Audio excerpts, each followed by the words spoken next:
Having a good credit score is so important for your success in today's society. It's crazy. It's like every time you want to do something, they want to pull your credit, okay? And I see it a lot in the real estate space. A lot of the times people are coming in, let's say they're trying to buy a house, they're trying to rent a condo, they're trying to do really anything real estate related.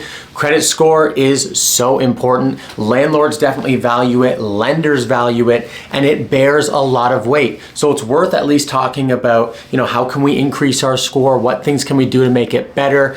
And how can we use a credit score really to our favor? Because it can be such an asset if it's in a positive light, if it's looking good, it's gonna help you get kind of whatever you want in the real estate world. So let's talk about that today. When I first got into real estate, I remember I bought my first house when I was 18 years old. I had a driveway sealing business leading up to this. I was selling Christmas trees on my mom and dad's front lawn. I was doing everything I could. I was running around trying to collect beer bottles to return them and get money back for their return. But I didn't really have much of a credit score. So buying this first house was obviously a challenge. I didn't really have much income. You can't really file on your income tax return that you returned a bunch of beer bottles, although they probably want you to. But I had a problem with my credit score because I didn't really have much of one. At that time, I didn't really have any credit cards. I hadn't obviously had a mortgage. I didn't have a line of credit. So I hadn't really built much of a credit score. Luckily, on that house, I actually needed a cosign anyway because I didn't have any proof of income. So I needed a cosigner on that. So my parents did that for me. But I learned a valuable lesson when buying that first house. And that lesson was have a good credit score, work on it, improve it, watch it, make sure that it's good because it affects you in every single way. Ever since I got that first mortgage, I never missed a payment. I always paid on time and I never had any bills go to collections, and I always watched my credit, and I followed the tips that I'm gonna share with you in this video to make sure that I had good credit.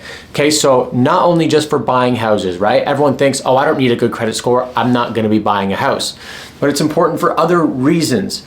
Do you know how many landlords value a good credit score? It's almost without a good credit score, you can't lease a place because every landlord is going to be looking at it, right? You show up, you're the perfect tenant, you're dressed nice, you can articulate what you want, you tell them you have this great job, your income is 10 times the rent for that apartment, but he wants to pull your credit. He pulls your credit, sees that you have a 400 score, boom, that's it. He's not gonna rent that apartment to you. So you need to make sure that you get this in order and that you have your credit score in check. So there's a few different things, really different principles that you can do to make sure that your credit score is good. And really the next question is, what is good, right? What is good for a credit score? For the bank, I think it's 670 and above. 670 is like the cutoff point for if it's under 670, you're considered bad credit. So you definitely want to have something over that.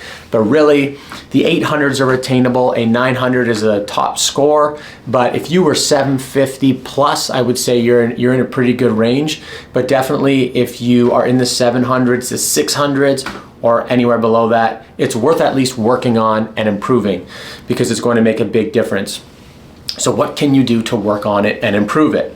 The first thing that you can do is, this is kind of counterintuitive, right? People think, oh, I should have good credit. I've never had a credit card. No, that's a negative. The first tip today is go get a credit card, open some lines of credit. The reason is lenders and creditors want to see that you have the ability to pay back your line of credit, pay back your credit card. You're showing that you are responsible with having these obligations. So it's actually very important for you to go get a credit card and open a line of credit to have some sort of payment history to show, look, I can handle this, I'm responsible with it, trust me, I didn't mess up here, I didn't mess up here, I didn't mess up on this one, you can trust me and I'm not gonna mess it up. So that's tip number one. Tip number two, once you get a credit card, don't max the friggin' thing out, okay? If you get a line of credit or you get a credit card, let's say you get this is high, but let's say you get a $10,000 limit on that line of credit.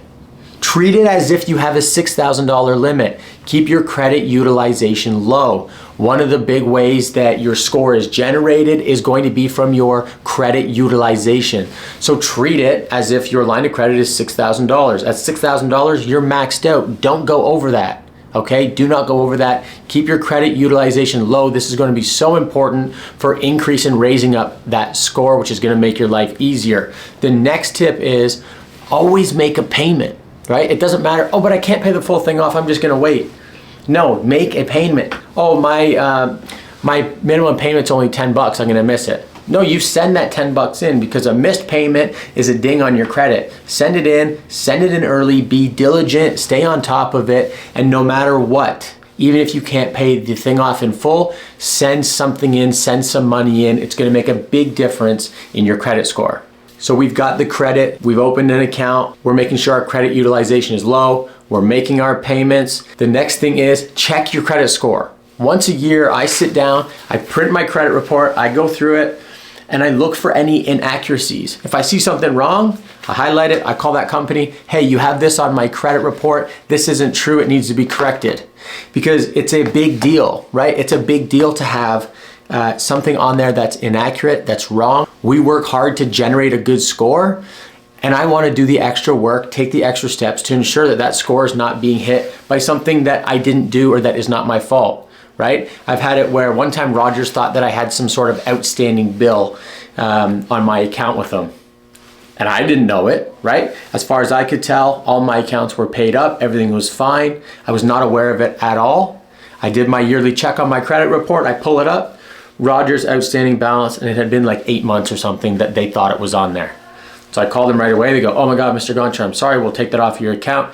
They removed it, and then it corrected itself on my credit score.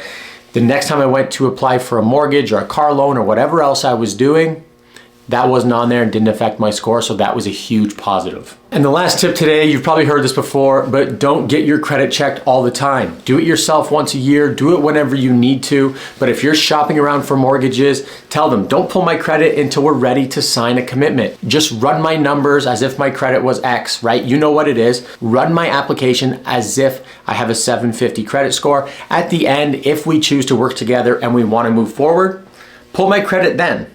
Okay? Because you don't want somebody pulling up your credit all the time. You go to 5 different mortgage shops and each one pulls your credit. That is going to lower your credit score. Every time someone pulls it up, it's a hit on your score. If I was lending you money, right?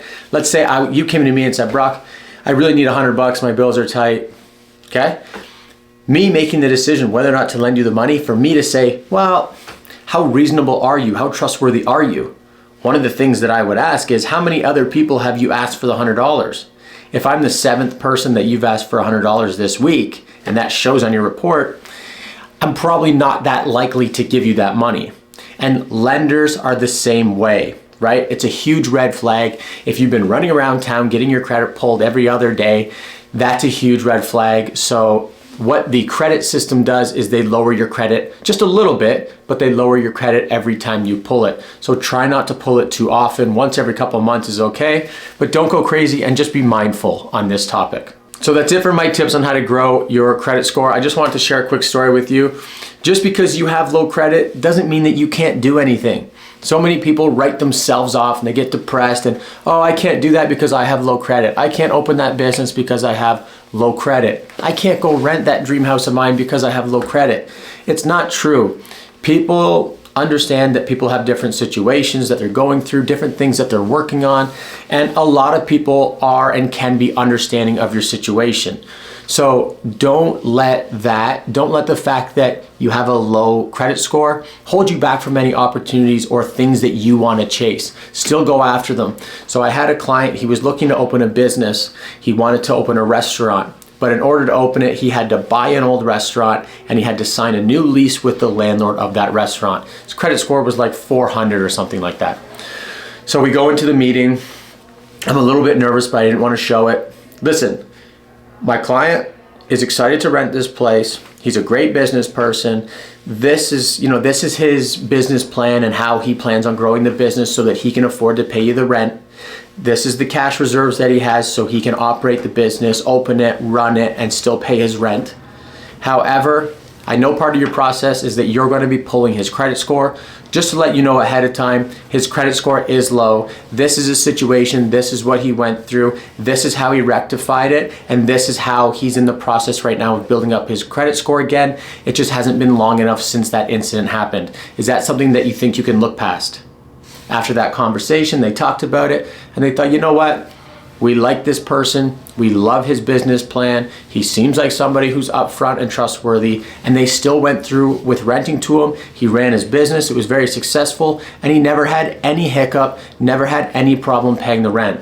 So don't let the fact that you have a low credit score, if you do, don't let that ruin or slow you down from chasing any opportunities that you want to chase, because you can still do what you want with whatever credit score you have, but a higher credit score is going to make your life so much easier. It's a hurdle that you don't have to jump over, and honestly, it's pretty easy to fix. So follow the tips in this video. If you guys have any questions about real estate, about credit, about investing, about houses, about rental properties, I would love to help you. So please put a comment down below this video. What other topics are you looking for coverage on? What other topics are you looking for information on? Let's have a discussion. I would love to be making content that's more generated and tailored to the things that you're looking for. So please leave a comment below and tell me what you're looking for. Thanks for watching the video, guys. I'll talk to you soon.